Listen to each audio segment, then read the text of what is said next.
El pensamiento occidental, y en particular el europeo, contempla la historia de América solo a partir de 1492.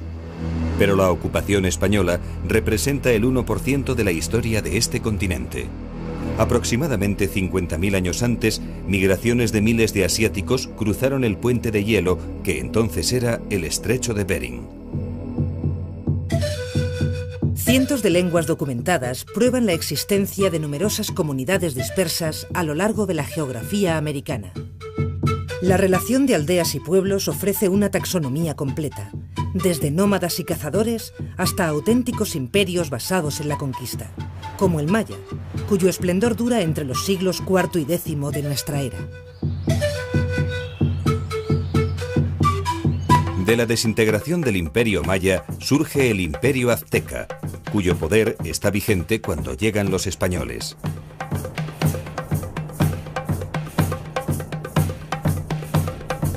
Los aztecas son una confederación de pueblos guerreros que mantienen continuas luchas contra otros pueblos no sometidos.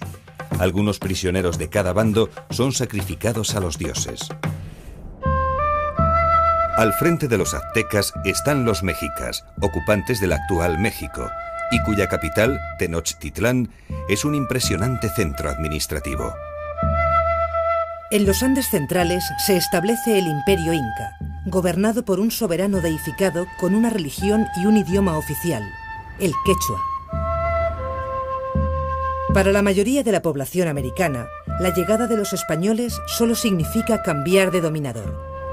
Pero pronto los indígenas serán conscientes de que van a vivir en una traumática conquista que dura hasta nuestros días.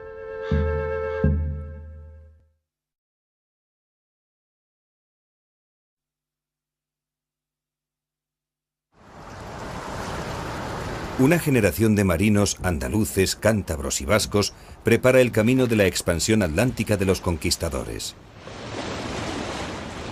Aunque los más conocidos, Colón y Magallanes, son extranjeros, los acompañan navegantes españoles que ponen a punto en las atarazanas andaluzas una herramienta fundamental, la carabela, navío ligero y estable, preparado para la alta mar, provisto de brújula y con velamen manejable. La idea de llegar hasta las Indias Orientales navegando hacia Occidente no es nueva, pero sí lo es el entusiasmo obsesivo que manifiesta Cristóbal Colón en este empeño. Tras recorrer varias cortes europeas, convence a los reyes católicos y obtiene para sí unas condiciones muy ventajosas para iniciar su viaje descubridor. Son las llamadas capitulaciones de Santa Fe. Su primer viaje culmina con el avistamiento de las Antillas y el recorrido por varias islas. Su hazaña es volver para contarlo. Regresan dos carabelas, Colón en La Niña, al lado La Pinta. Con la madera del navío Santa María se levanta el fuerte Navidad en la isla La Española. Los reyes católicos reciben a Colón en Barcelona. De los 10 indios que embarcan, solo 6 sobreviven a la travesía y son bautizados. Isabel y Fernando pretenden del Papa Borgia documentos que legitimen la expansión. El complaciente pontífice valenciano promulga 4 bulas papales en un tiempo récord. En el Tratado de Tordesillas, Castilla y Portugal se reparten el mundo. Para ello establecen un meridiano que divide en 2 el orbe.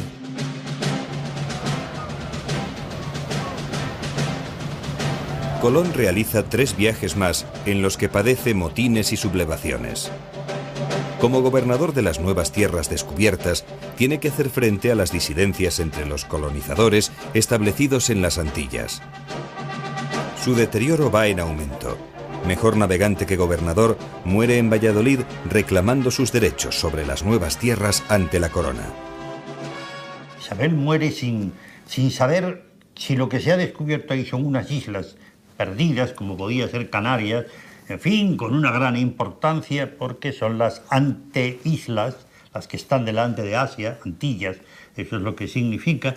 O sea, no sabe si es eso o si hay algo más detrás. Y tiene que ser después de la época de Fernando, es cuando se empieza a abrir paso la idea. Ahí hay un gran continente, ahí hay unas grandes posibilidades, ahí hay una responsabilidad que no podemos abandonar. Américo Vespucio, entre muchos otros, aduce que las Indias descubiertas son otro continente. Sus argumentos llegan a un grupo de intelectuales que trabajan en una nueva edición de la geografía de Ptolomeo y que dejan para la posteridad la denominación de Tierra de Américo al nuevo continente.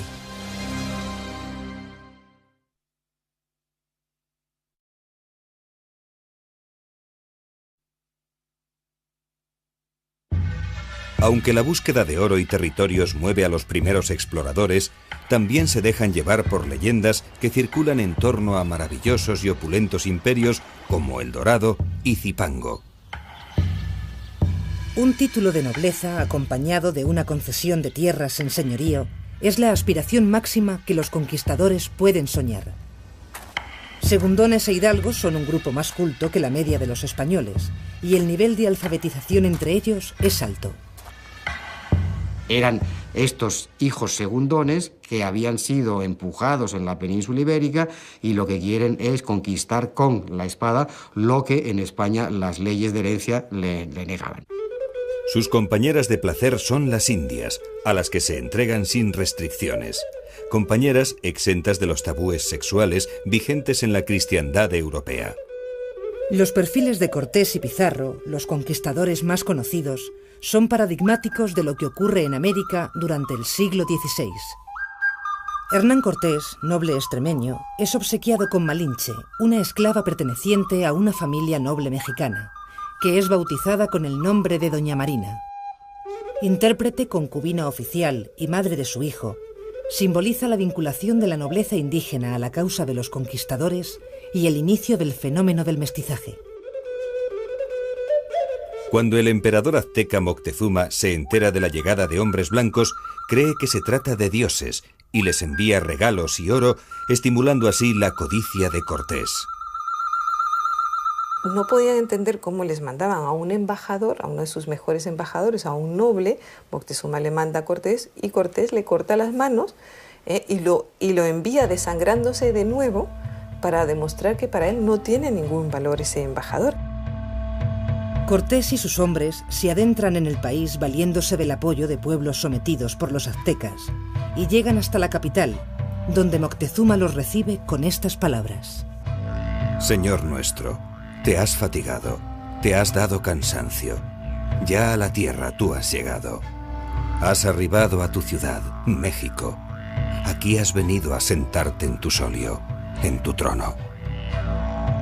Muchos indígenas no toleran la cortesía de Moctezuma y se rebelan y eligen como nuevo jefe a Cuitlahuac, quien obliga a huir a Cortés y su ejército en la famosa Noche Triste. Pero Cortés se reorganiza y conquista, gracias a una estrategia de alianzas con jefes indígenas, la capital del Imperio Azteca. Vieron las diferencias, las tensiones existentes dentro de las mismas sociedades. ¿Quién conquistó la ciudad de México Tenochtitlan? Pues los tlaxcaltecas. Cortés comandó las tropas, pero la conquista no la hicieron los castellanos. Hernán Cortés organiza el embrión de las nuevas ciudades y regula la vida económica. Vuelve a España y es recibido por un Carlos V más preocupado por su coronación como emperador del Sacro Imperio Romano Germánico que por las Indias. El extremeño obtiene como premio un extenso marquesado en México con su consiguiente jurisdicción señorial. Mientras tanto, el Imperio Inca del Perú acaba de vivir una guerra fratricida en la que el emperador Atahualpa se ha impuesto a su hermanastro y ha unido las 4 regiones del territorio en torno a él. Es un estado bien estructurado, pero con hondas divisiones internas. Pizarro captura a Atahualpa y pide por él un formidable rescate en oro. Tras recibirlo, en un simulacro de juicio, ejecuta al soberano indio. Pizarro, hijo ilegítimo y poco formado, termina enfrentado con su socio, Almagro, en una vergonzosa guerra civil entre conquistadores que acaba con la vida de ambos. El contacto con los europeos tiene un efecto aniquilador sobre los indígenas y supone una importante catástrofe demográfica, Las epidemias europeas, como el sarampión, la viruela y la gripe, diezman una población sometida, que además padece el ataque con armas tecnológicamente superiores. Ejércitos de 300 hombres que llevaban mosquetes, que llevaban picas, que llevaban medias corazas, llevaban dagas, llevaban espadas, pero no podemos olvidar que, por ejemplo, los indígenas tenían unas espadas de madera casi más largas que las espadas toledanas, 90 centímetros, que estaban perfectamente en todos los dos filos sembradas de unas láminas finísimas de obsidiana. Esas láminas de obsidiana que los peruanos las empleaban en operaciones quirúrgicas. O sea, eso cortaba perfectamente un papel y una persona con un simple golpe puede ser decapitada con una macana. Los indígenas se sienten abandonados por sus dioses, lo que les genera un hondo pesar. Ellos creyeron que era el fin del mundo, o al menos en sus textos, en los textos que se guardan, pues lo planteaban como algo tan insólito, tan desconocido que no podían explicárselo. Primero creían que los caballos eran venados, pero venados grandísimos, y que de alguna forma pues los iban a atacar y que eran seres sobrenaturales. 16 caballos como estos y 600 hombres participan en la conquista del Imperio Azteca bajo las órdenes de Hernán Cortés. Hoy es la sede del rectorado. Francisco Pizarro invade el Perú con 180 soldados y 37 corceles.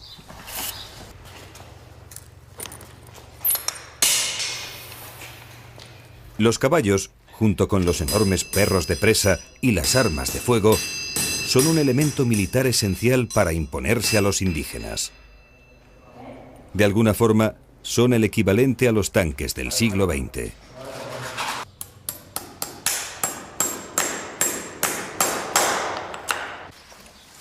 Los indios mexicanos de tiempos de Cortés no conocían a los equinos, extinguidos por entonces en tierras americanas, después de que sus antepasados pasaran a Asia y de ahí a Europa.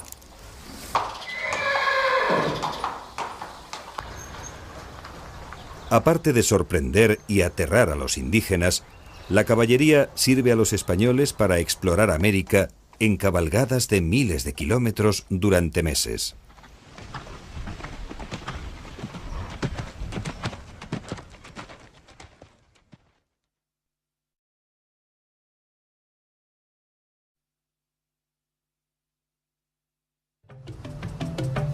La exploración y conquista de América es en principio una empresa privada realizada y financiada por particulares que actúan en nombre de una monarquía que no arriesga prácticamente nada.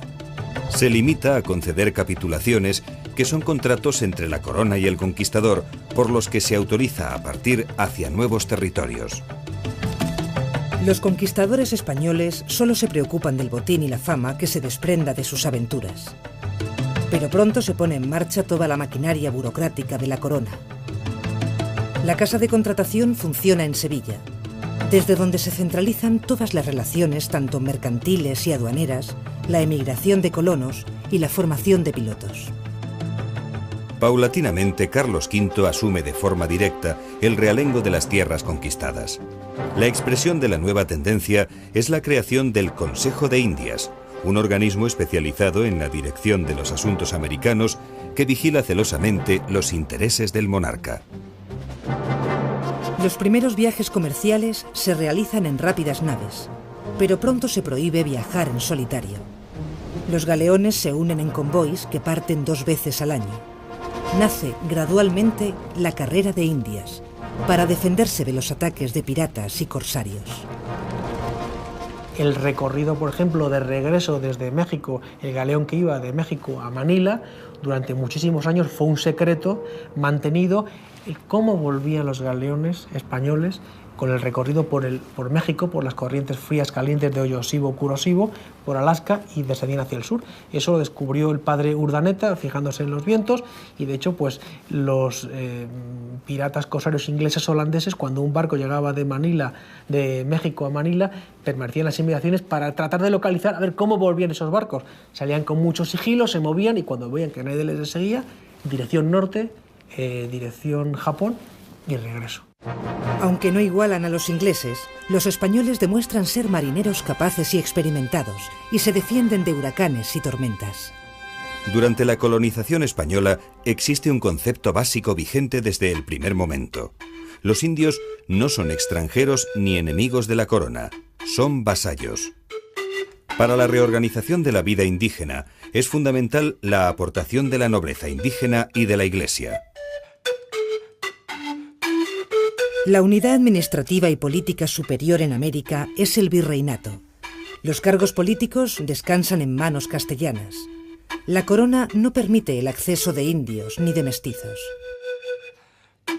Para la organización del continente, los españoles se sirven de la figura del cacique. Perteneciente a la nobleza indígena, tiene permiso para llevar armas, recauda tributos y proporciona mano de obra.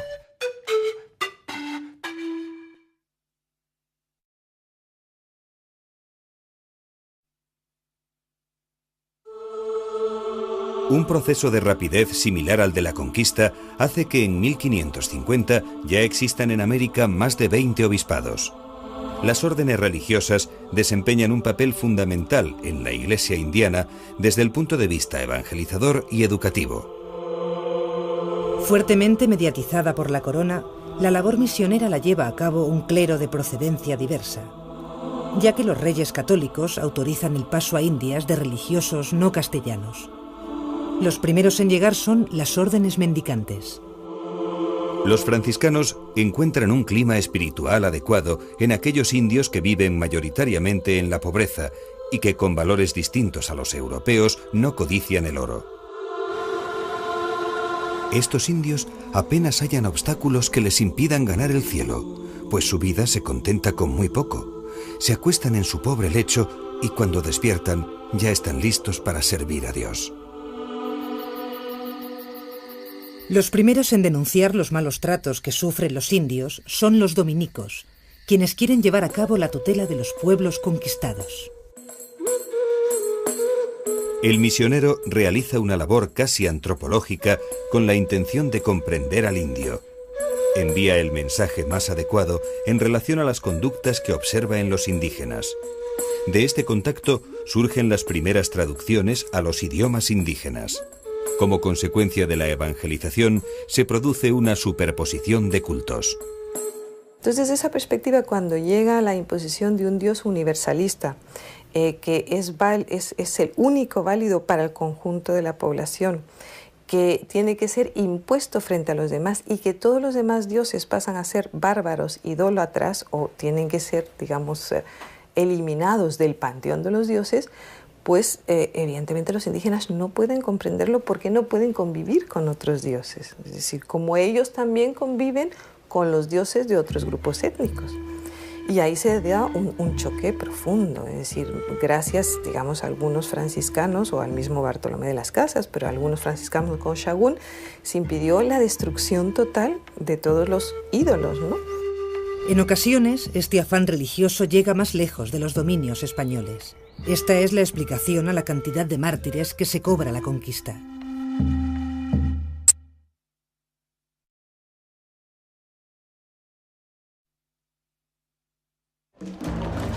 El descubrimiento de los yacimientos de Potosí es un enorme golpe de fortuna para España.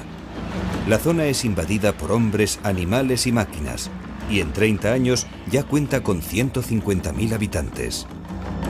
Un año después, se descubren las minas de Zacatecas, donde aparecen riquísimos filones de plata, pero su aparición no es casual, sino fruto de la exploración. Estos yacimientos suponen un cambio en la mentalidad de los conquistadores. Pasan de la acumulación de oro fruto de botines a la extracción de la plata en lugar de origen, lo que es lo mismo, del saqueo a la colonización. Potosí se convierte en pocos años en una de las ciudades más grandes y más ricas del imperio. Dicen que hasta las herraduras de los caballos eran de plata en la época del auge de la ciudad de Potosí. En 1658, para la celebración del Corpus Christi, las calles de la ciudad fueron desempedradas y totalmente cubiertas con barras de plata. La plata ofreció motivo a la tragedia y a la fiesta, derramó la sangre y el vino. La espada y la cruz marchaban juntas en la conquista y en el despojo colonial. Nuestra derrota estuvo implícita en la victoria ajena. Nuestra riqueza ha generado siempre nuestra pobreza para alimentar la prosperidad de otros. El oro se transfigura en chatarra y los alimentos se convierten en veneno. Los millones de kilos de plata extraída del continente americano estimulan el desarrollo económico europeo y hasta puede decirse que lo hacen posible. La plata americana contribuye a la mundialización de la economía y comienza el intercambio de mercancías entre continentes. Hacia la mitad del siglo XVI se fundan primero en Ciudad de México, luego en Potosí, cecas o casas de moneda, donde se acuñan los primeros reales de a 8 americanos. Los métodos de la actual Casa de la Moneda de Madrid han evolucionado mucho desde entonces, gracias a la aplicación de las tecnologías de precisión. Durante la colonización, el real americano, aquella enorme moneda fea y mal acuñada, entra en el mercado en grandes cantidades y se convierte en la pieza clave del comercio y las transacciones internacionales. Con rapidez se difunde por Europa y sirve para adquirir mercancías en Oriente. Reales de a 8 americanos llegan hasta la India y China. Felipe II encarga la construcción en Segovia de una fábrica de moneda de tecnología alemana. Inaugurada en el año 1585, el Real Ingenio de la Moneda emplea la fuerza hidráulica para accionar las máquinas de acuñar mediante laminación entre rodillos. Los millones de maravedíes y reales de a 4 y de a 8 así obtenidos son de una gran belleza y perfección técnica. Gran parte de la plata americana extraída en los yacimientos se reparte entre particulares, piratas y funcionarios corruptos. En 1555, una de las naves naufraga cerca de la costa española entre Cádiz y Gibraltar. Cuando poco después se recupera el tesoro, la cantidad de plata encontrada es exactamente el doble a la registrada. Se calcula que solo el 5% de la plata que llega se queda en el país y contribuye al desarrollo del comercio internacional de los siglos XVI y XVII. La llegada de ingentes cantidades de metales preciosos desde América provoca una gran inflación en Castilla. La economía castellana no está preparada para recibir y poner en circulación tal cantidad de plata que aumenta los precios y dispara los salarios. Además, la plata americana es empleada por Carlos V en continuas guerras, de forma que el país se descapitaliza. De esta situación sacarán partido flamencos, ingleses, franceses y genoveses que se hacen con la plata americana como resultado de su actividad comercial o como reembolso de los créditos concedidos a la corona. La exploración y conquista del continente americano obliga a la corona a desarrollar un sensacional avance tecnológico en varias direcciones. El sevillano Bartolomé Medina introduce un método muy rentable para la extracción de la plata mediante el uso de mercurio en las minas de Zacatecas. El nuevo método necesita el mercurio de Almadén, el de Trieste y hasta el de China. El mineral necesario para extraer la plata de Potosí lo encuentran en cambio cerca de la mina. Está en el cinabrio, material que emplean los indios para teñirse el pelo. El precio de su extracción es la alta mortandad de los mineros indígenas obligados por un régimen de trabajos forzosos denominado mitas. La cartografía europea, por su parte, sigue con interés las noticias de los descubrimientos. El mapa del cántabro Juan de la Cosa, dibujado alrededor de 1500, todavía impresiona hoy por su precisión. La llegada al Pacífico de Núñez de Balboa y la circunnavegación de la expedición de Magallanes Elcano sitúan en una nueva perspectiva las opiniones sobre la forma y las medidas de la Tierra.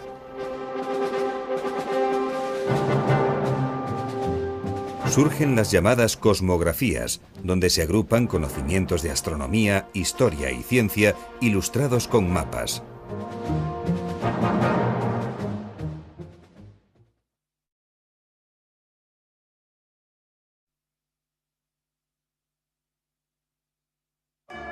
El Imperio español es el único que se propone regular la relación de conquistadores y conquistados de una manera equitativa. Surgen procedimientos para organizar la relación con los indios y limitar los abusos. En teoría, este es el germen de una nueva concepción jurídica sobre la dignidad humana y la libertad de los nativos. El punto de partida de los españoles cuando llegan a América es explicar a los indios que deben aceptar la soberanía del rey porque ha recibido esas tierras por donación de un papa. El llamado requerimiento expresa que la toma de posesión de las nuevas tierras debe ir acompañada del vasallaje por parte de sus habitantes. La primera denuncia de los dominicos alumbra las leyes de Burgos, que tratan de abolir la esclavitud y poner coto a los abusos con la creación de encomiendas. Esta figura concilia tres objetivos: el respeto de la condición del indio, la evangelización y la explotación del país. No obstante, el sistema resulta tan abusivo e injusto para los indígenas como lo era la esclavitud. Francisco de Vitoria, desde la Universidad de Salamanca, afirma que la presencia de los conquistadores en América solo está legitimada por la propagación del Evangelio y que debe realizarse de manera pacífica y persuasiva. En relación con el derecho de gentes, concluye que los monarcas solo están capacitados para ejercer un tutelaje sobre los indios. Este segundo punto suscita el conflicto con el emperador Carlos V, que acaba por ordenar la revisión de toda la legislación colonial. Bartolomé de las Casas considera que se está expulsando a los indios de su medio natural, y al exigirles tributos en dinero se rompe la estructura social a la que estaban acostumbrados.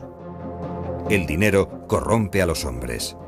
Consigue que las leyes nuevas prohíban definitivamente la esclavitud de los indios y que se supriman las encomiendas. El contrapunto lo ofrece Juan Ginés de Sepúlveda, que aunque no defiende la colonización, justifica la conquista y la beligerancia militar. Se basa en una tesis de Aristóteles, según la cual los pueblos inferiores deben ser sometidos a los superiores mediante servidumbre basada en las leyes de la naturaleza.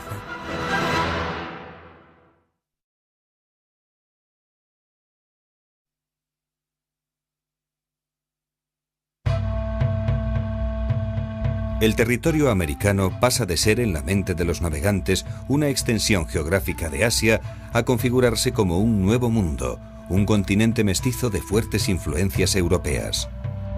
La llegada de los españoles supone para los indígenas americanos una catástrofe demográfica. De manera que se produjeron muchas plagas de diversa índole, pero sobre todo la del trabajo forzoso y la de las enfermedades bacteriológicas, de enfermedades desconocidas, y de una falta de adecuación al nuevo mundo, a una sociedad que ellos no entienden y no empiezan a entender hasta posiblemente un siglo después, ¿no? Donde ya se da un equilibrio de la población. Piensen que México, que se supone que tenía 25 millones de habitantes, o si ya saben que esto de las cifras no es muy exacto, pues se queda con 1 millón. Las causas hay que buscarlas en la poca resistencia inmunológica a las epidemias europeas, las duras condiciones de trabajo a las que son sometidos y, claro está, en las guerras contra los conquistadores. Pero el talante español nunca fue el de exterminar a los pueblos indígenas. Iba en contra de sus propios intereses y de su mentalidad conquistadora. De aquí nace un mestizaje que no tendrá parangón con ninguna otra zona del mundo.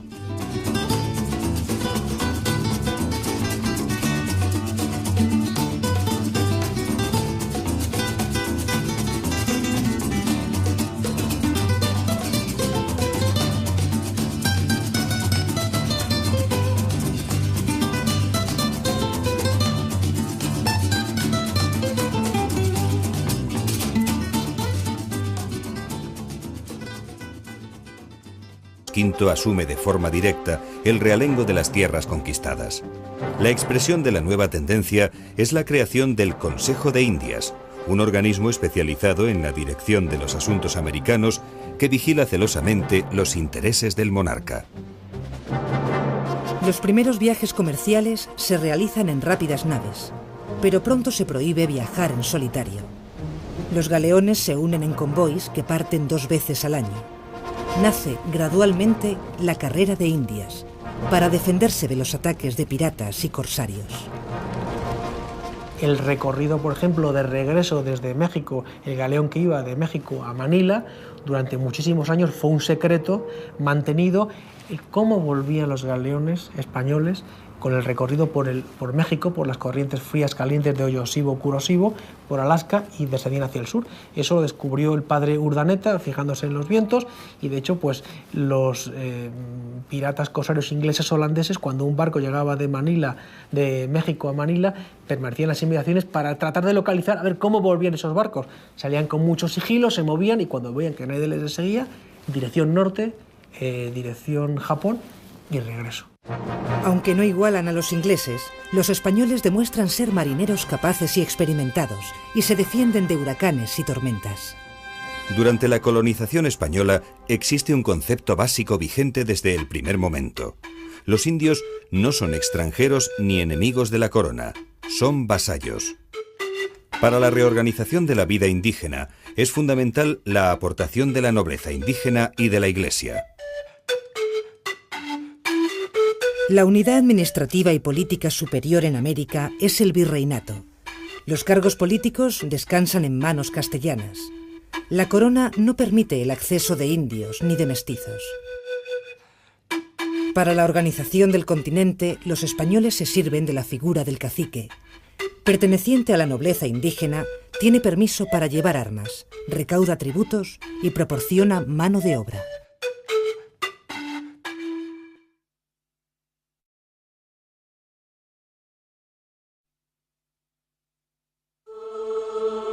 Un proceso de rapidez similar al de la conquista hace que en 1550 ya existan en América más de 20 obispados. Las órdenes religiosas desempeñan un papel fundamental en la Iglesia indiana desde el punto de vista evangelizador y educativo. Fuertemente mediatizada por la corona, la labor misionera la lleva a cabo un clero de procedencia diversa, ya que los reyes católicos autorizan el paso a Indias de religiosos no castellanos. Los primeros en llegar son las órdenes mendicantes. Los franciscanos encuentran piratas corsarios ingleses holandeses, cuando un barco llegaba de México a Manila, permanecían en las inmediaciones para tratar de localizar a ver cómo volvían esos barcos. Salían con mucho sigilo, se movían, y cuando veían que nadie les seguía, dirección norte, dirección Japón y regreso. Aunque no igualan a los ingleses, los españoles demuestran ser marineros capaces y experimentados y se defienden de huracanes y tormentas. Durante la colonización española existe un concepto básico vigente desde el primer momento. Los indios no son extranjeros ni enemigos de la corona, son vasallos. Para la reorganización de la vida indígena es fundamental la aportación de la nobleza indígena y de la Iglesia. La unidad administrativa y política superior en América es el virreinato. Los cargos políticos descansan en manos castellanas. La corona no permite el acceso de indios ni de mestizos. Para la organización del continente, los españoles se sirven de la figura del cacique. Perteneciente a la nobleza indígena, tiene permiso para llevar armas, recauda tributos y proporciona mano de obra.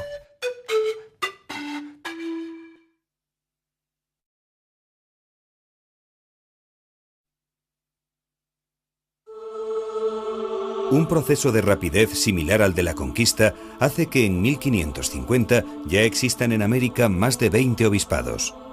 Las órdenes religiosas desempeñan un papel fundamental en la Iglesia indiana desde el punto de vista evangelizador y educativo. Fuertemente mediatizada por la corona, la labor misionera la lleva a cabo un clero de procedencia diversa, ya que los reyes católicos autorizan el paso a Indias de religiosos no castellanos. Los primeros en llegar son las órdenes mendicantes. Los franciscanos encuentran un clima espiritual adecuado en aquellos indios que viven mayoritariamente en la pobreza y que con valores distintos a los europeos no codician el oro. Estos indios apenas hallan obstáculos que les impidan ganar el cielo, pues su vida se contenta con muy poco. Se acuestan en su pobre lecho y cuando despiertan ya están listos para servir a Dios. Los primeros en denunciar los malos tratos que sufren los indios son los dominicos, quienes quieren llevar a cabo la tutela de los pueblos conquistados. El misionero realiza una labor casi antropológica con la intención de comprender al indio. envía el mensaje más adecuado en relación a las conductas que observa en los indígenas. De este contacto surgen las primeras traducciones a los idiomas indígenas. Como consecuencia de la evangelización, se produce una superposición de cultos. La expresión de la nueva tendencia es la creación del Consejo de Indias, un organismo especializado en la dirección de los asuntos americanos que vigila celosamente los intereses del monarca. Los primeros viajes comerciales se realizan en rápidas naves, pero pronto se prohíbe viajar en solitario. Los galeones se unen en convoys que parten 2 veces al año. Nace gradualmente la carrera de Indias, para defenderse de los ataques de piratas y corsarios. El recorrido, por ejemplo, de regreso desde México, el galeón que iba de México a Manila, durante muchísimos años fue un secreto mantenido. Cómo volvían los galeones españoles con el recorrido por México, por las corrientes frías calientes de Oyosibo, Kurosibo, por Alaska y descendían hacia el sur. Eso lo descubrió el padre Urdaneta, fijándose en los vientos, y de hecho pues los piratas corsarios ingleses holandeses, cuando un barco llegaba de México a Manila, permanecían en las inmediaciones para tratar de localizar a ver cómo volvían esos barcos. Salían con mucho sigilo, se movían, y cuando veían que nadie les seguía, dirección norte, dirección Japón y regreso. Aunque no igualan a los ingleses, los españoles demuestran ser marineros capaces y experimentados y se defienden de huracanes y tormentas. Durante la colonización española existe un concepto básico vigente desde el primer momento. Los indios no son extranjeros ni enemigos de la corona, son vasallos. Para la reorganización de la vida indígena es fundamental la aportación de la nobleza indígena y de la Iglesia. La unidad administrativa y política superior en América es el virreinato. Los cargos políticos descansan en manos castellanas. La corona no permite el acceso de indios ni de mestizos. Para la organización del continente, los españoles se sirven de la figura del cacique. Perteneciente a la nobleza indígena, tiene permiso para llevar armas, recauda tributos y proporciona mano de obra.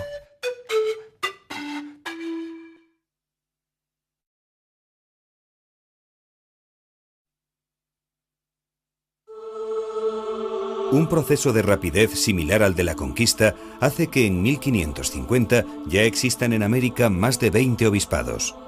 Las órdenes religiosas desempeñan un papel fundamental en la Iglesia indiana desde el punto de vista evangelizador y educativo. Fuertemente mediatizada por la corona, la labor misionera la lleva a cabo un clero de procedencia diversa, ya que los reyes católicos autorizan el paso a Indias de religiosos no castellanos. Los primeros en llegar son las órdenes mendicantes. Los franciscanos encuentran un clima espiritual adecuado en aquellos indios que viven mayoritariamente, que se trata de dioses, y les envía regalos y oro, estimulando así la codicia de Cortés. No podían entender cómo les mandaban a un embajador, a uno de sus mejores embajadores, a un noble. Moctezuma le manda a Cortés y Cortés le corta las manos y lo envía desangrándose de nuevo para demostrar que para él no tiene ningún valor ese embajador. Cortés y sus hombres se adentran en el país valiéndose del apoyo de pueblos sometidos por los aztecas y llegan hasta la capital, donde Moctezuma los recibe con estas palabras. Señor nuestro, te has fatigado, te has dado cansancio. Ya a la tierra tú has llegado. Has arribado a tu ciudad, México. Aquí has venido a sentarte en tu solio, en tu trono. Muchos indígenas no toleran la cortesía de Moctezuma y se rebelan y eligen como nuevo jefe a Cuitlahuac, quien obliga a huir a Cortés y su ejército en la famosa Noche Triste. Pero Cortés se reorganiza y conquista, gracias a una estrategia de alianzas con jefes indígenas, la capital del Imperio Azteca. Vieron las diferencias, las tensiones existentes dentro de las mismas sociedades. ¿Quién conquistó la ciudad de México Tenochtitlan? Pues los tlaxcaltecas. Cortés comandó las tropas, pero la conquista no la hicieron los castellanos. Hernán Cortés organiza el embrión de las nuevas ciudades y regula la vida económica. vuelve a España y es recibido por un Carlos V más preocupado por su coronación como emperador del Sacro Imperio Romano Germánico que por las Indias. El extremeño obtiene como premio un extenso marquesado en México con su consiguiente jurisdicción señorial. Mientras tanto, el Imperio Inca del Perú acaba de vivir una guerra fratricida en la que el emperador Atahualpa se ha impuesto a su hermanastro y ha unido las 4 regiones del territorio en torno a él. Es un estado bien estructurado, pero con hondas divisiones internas. Pizarro captura a Atahualpa y pide por él un formidable rescate en oro. Tras recibirlo, en un simulacro de juicio, ejecuta al soberano indio. Pizarro, hijo ilegítimo y poco formado, termina enfrentado con su socio, Almagro, en una vergonzosa guerra civil entre conquistadores que acaba con la vida de ambos. El contacto con los europeos tiene un efecto aniquilador sobre los indígenas y supone una importante catástrofe demográfica. Las epidemias europeas, como el sarampión, la viruela y la gripe, diezman una población sometida, que además padece el ataque con armas tecnológicamente superiores. En esos barcos salían con mucho sigilo, se movían y cuando veían que nadie les seguía, dirección norte, dirección Japón y regreso. Aunque no igualan a los ingleses, los españoles demuestran ser marineros capaces y experimentados y se defienden de huracanes y tormentas. Durante la colonización española existe un concepto básico vigente desde el primer momento. Los indios no son extranjeros ni enemigos de la corona, son vasallos. Para la reorganización de la vida indígena es fundamental la aportación de la nobleza indígena y de la Iglesia. La unidad administrativa y política superior en América es el virreinato. Los cargos políticos descansan en manos castellanas. La corona no permite el acceso de indios ni de mestizos. Para la organización del continente, los españoles se sirven de la figura del cacique. Perteneciente a la nobleza indígena, tiene permiso para llevar armas, recauda tributos y proporciona mano de obra.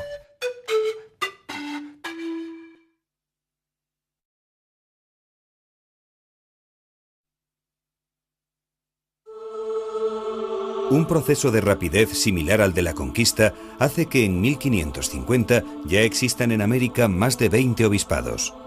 Las órdenes religiosas desempeñan un papel fundamental en la Iglesia indiana desde el punto de vista evangelizador y educativo.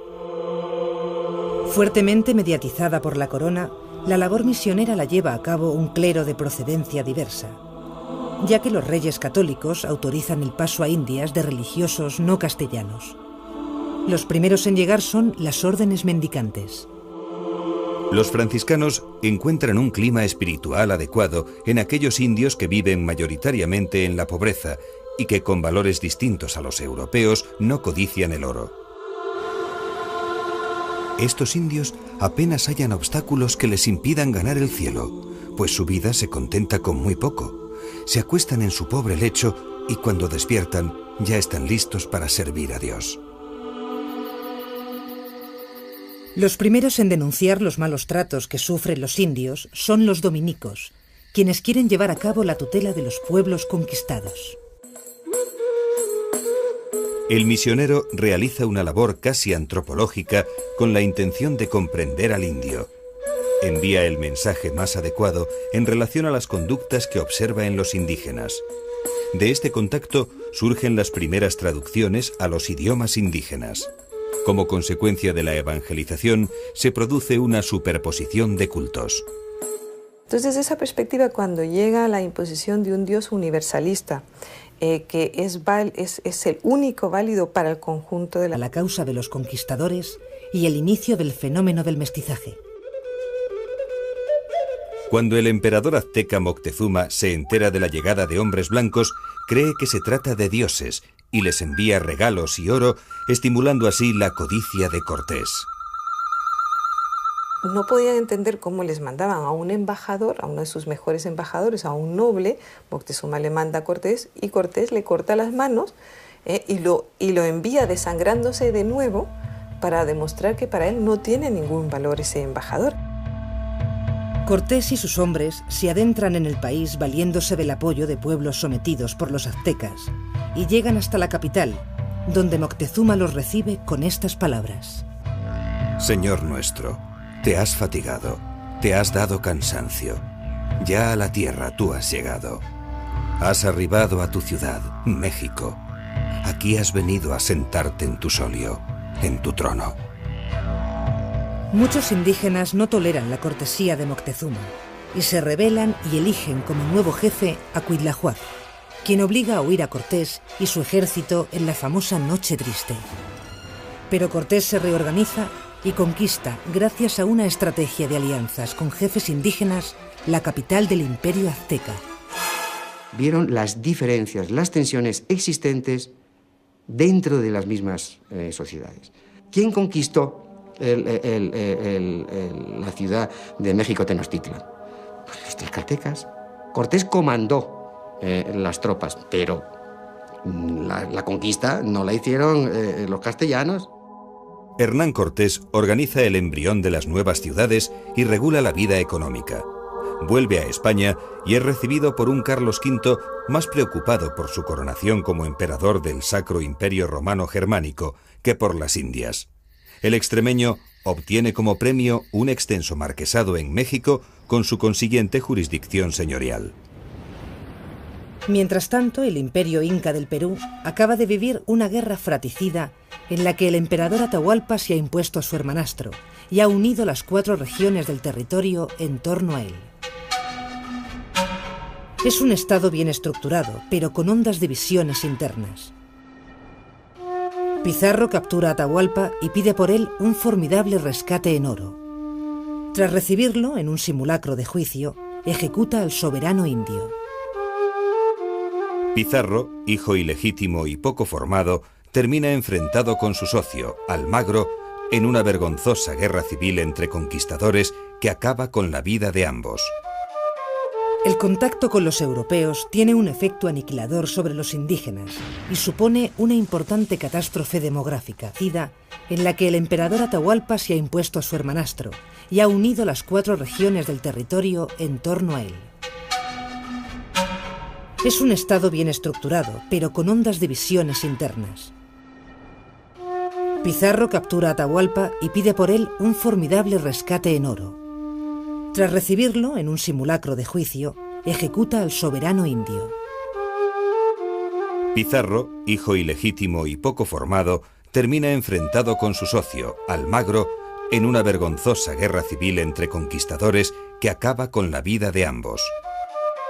El contacto con los europeos tiene un efecto aniquilador sobre los indígenas y supone una importante catástrofe demográfica.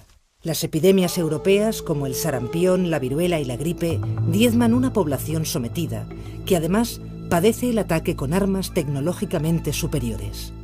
Ejércitos de 300 hombres que llevaban mosquetes, que llevaban picas, que llevaban medias corazas, llevaban dagas, llevaban espadas, pero no podemos olvidar que, por ejemplo, los indígenas tenían unas espadas de madera casi más largas que las espadas toledanas, 90 centímetros, que estaban perfectamente en todos los 2 filos sembradas de unas láminas finísimas de obsidiana.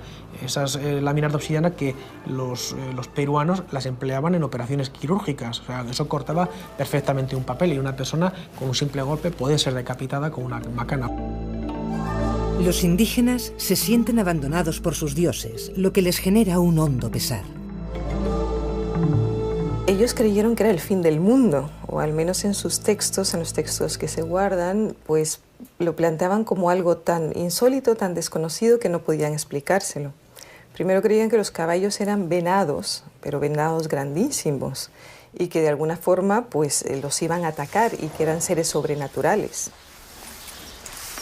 16 caballos como estos y 600 hombres participan en la conquista del Imperio Azteca bajo las órdenes de Hernán Cortés. Hoy es la sede del rectorado. Francisco Pizarro invade el Perú con 180 soldados y 37 corceles.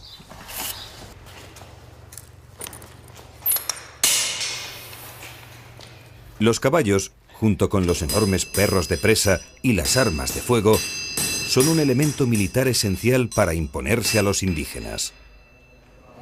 De alguna forma, son el equivalente a los tanques del siglo XX.